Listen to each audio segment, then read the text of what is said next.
میشه عکس من رو گیری بندازی تلویزیون، صاحبش پیدا بشه. اون وقت به اون پیشم نمیاد. خیلی دلم تنگه.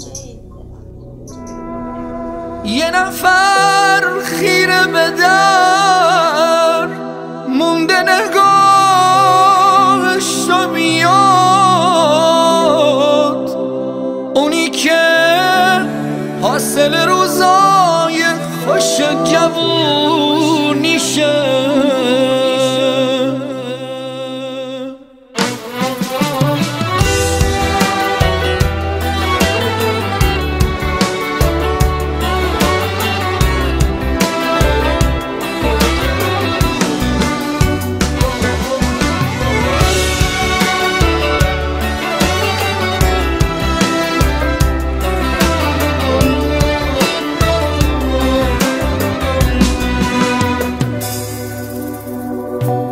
من کسایی و سراغ دارم که تو اوج غروب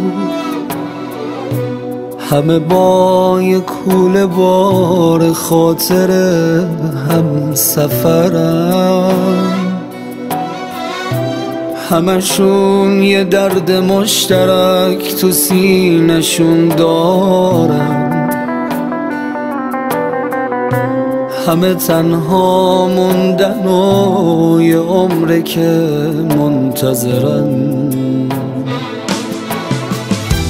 یه نفر خیره به در مونده، نگاهش تو میاد، اونی که حاصل روزای خوش جوونیشه.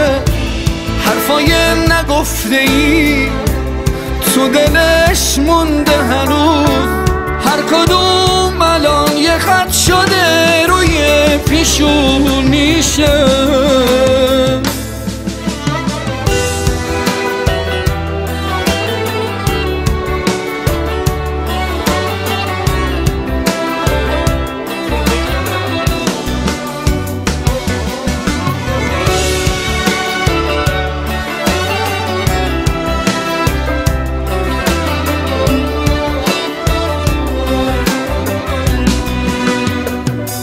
مادری که عمرشو برای بچه هاش گذاشت، حالا هیچکی نیست که زیر بغلاشو بگیره. از خودش همش میپرسه حالا بچه هام کجان،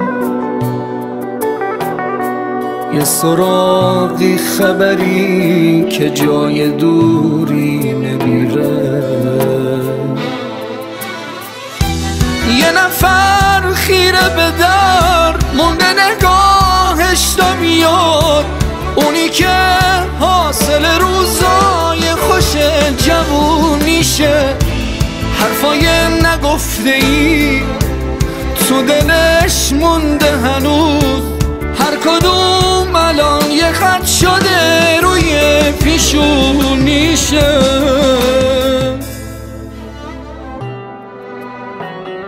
واسه جبران محبت پدر مادرامون بهشون نشون بدیم که قدرشونو میدونیم. ما هنوز جوونیم اما اینو یادمون نره، تا ابد هیچ کدوم از ماها جوون نمیمونیم.